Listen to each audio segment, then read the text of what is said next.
محفل میلاد کرنے والوں سے، سٹیج لگانے والوں سے اور راستے سجانے والوں سے گزارش کروں گا، آپ نے راستے سجانے ہیں پر راستے بند نہیں کرنے۔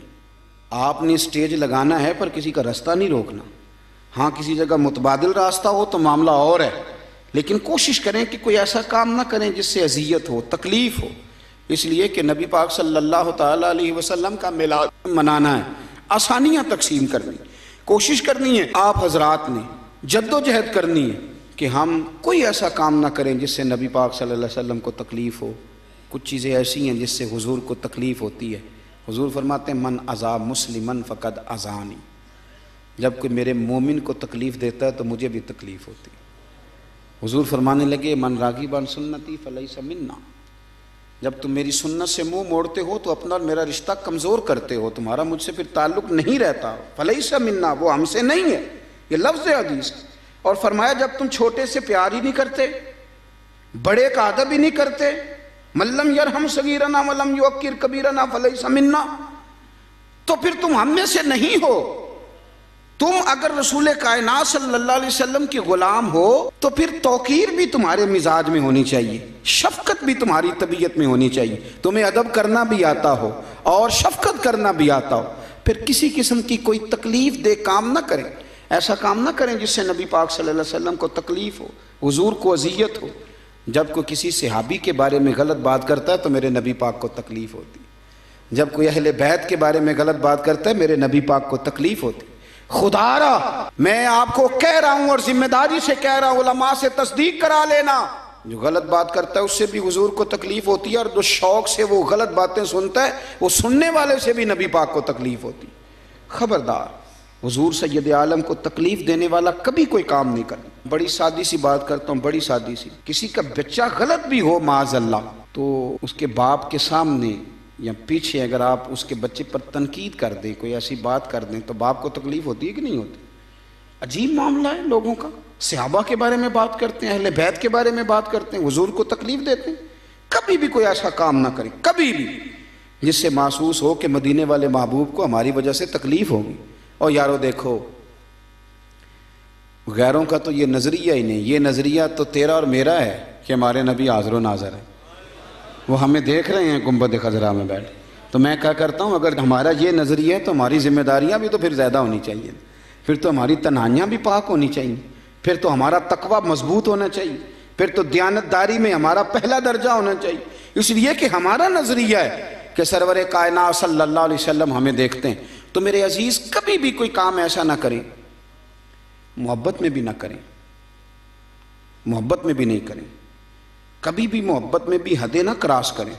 محبت کی جو حد ہے شریعت کے دائرے کے اندر، اعلیٰ حضرت بریلوی رحمۃ اللہ علیہ فرماتے ہیں کہ حضور سید عالم علیہ السلام کے مزار پہ بھی تم نے جانا ہے تو تم نے ادب کا بھی خیال رکھنا ہے اور حضور کی شریعت کا بھی خیال رکھنا ہے۔ ایسا کام نہیں کرنا کہ جس سے سرور کائنات صلی اللہ علیہ وسلم کو تکلیف ہو، کبھی ایسا کام نہ کریں۔ حضرت طلحہ بن برار رضی اللہ تعالیٰ عنہ حضور کے ایک صحابی ہیں، بیمار ہو گئے تھے اور بڑے نصیبوں والے بیمار تھے، جن کی تیمارداری کرنے خود میرے محبوب تشریف لے گئے۔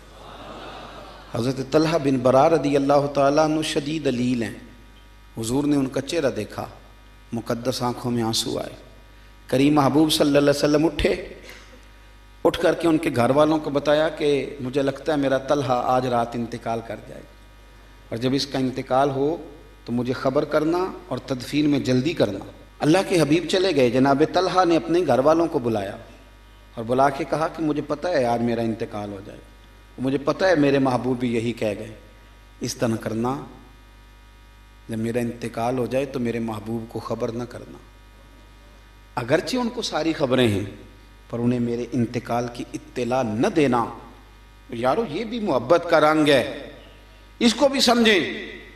ضروری ہے کہ آپ کسی کو کہیں کہ تو میرے گھر ہی چل کے آ، تکلیف ہی دیں، آپ کسی کو کہیں تو میرے لیے ایز اے اسپیشل کر کے وقت نکال اذیت میں ہی مبتلا کریں۔ فرمایا میرا انتقال ہو جائے گا پر میرے حضور کو تکلیف نہ دینا۔ طلحہ حضور کو نہ بلائیں، گویا حضور تو جس پر 4 تکبیریں پڑھ دیں سند ہو گئی کہ سیدھا جنت میں جائے گا، سند ہو گئی کہ خدا کے کرم میں آ گیا، تو آپ کہہ رہے ہیں کہ نبی پاک صلی اللہ علیہ وسلم کو اطلاع نہ دی جائے۔ سنو، جب عشق سکھاتا ہے آداب خود آگاہی، پھر کھلتے ہیں غلاموں پر اسرار شہنشاہی۔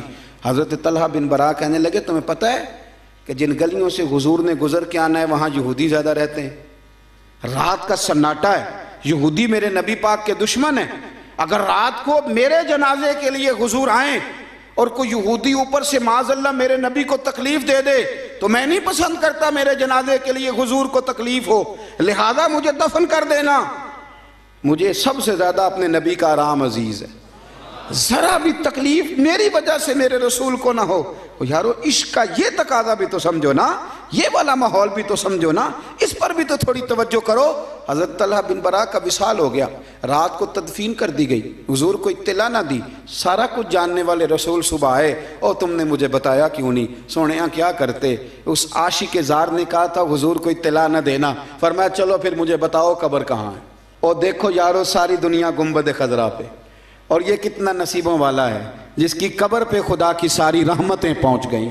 حضور سید عالم صلی اللہ علیہ وسلم قبر پہ کھڑے ہوئے، اور یہ سرکار کا خصوصی اختیار ہے، ورنہ دوسرے جنازے کی اجازت نہیں ہے ہمارے، حضور کا خصوصی اختیار ہے۔ سرکار نے دوبارہ جنازہ پڑھایا اور دعا کیا فرمائی، بڑی انوکھی ہے۔ اس شخص کا یہ خیال تھا میری وجہ سے حضور کو کوئی تکلیف نہ ہو، کیا دعا مانگتے ہیں اللہ کے رسول؟ حضور فرمانے لگے اے اللہ، یہ میرا طلحہ جب تیری بارگاہ میں آئے نا تو اللہ جو تیری شان کے لائق ہے تو اس سے مسکرا کے ملنا اور یہ تجھ سے مسکرا کے ملے، اللہ اس سے مسکرا کے ملنا، اس سے مسکرا کے ملنا، اس پر کرم کرنا، اس پر فضل کرنا۔ دوستو یاد رکھو، اگر رسول کائنات صلی اللہ تعالیٰ علیہ وسلم کو کسی امتی کے سبب سے تھوڑی سی بھی تکلیف پہنچ جائے تو اس سے بڑی کوئی بد نصیبی ہوگی؟ اس سے بڑا کوئی مسئلہ ہوگا؟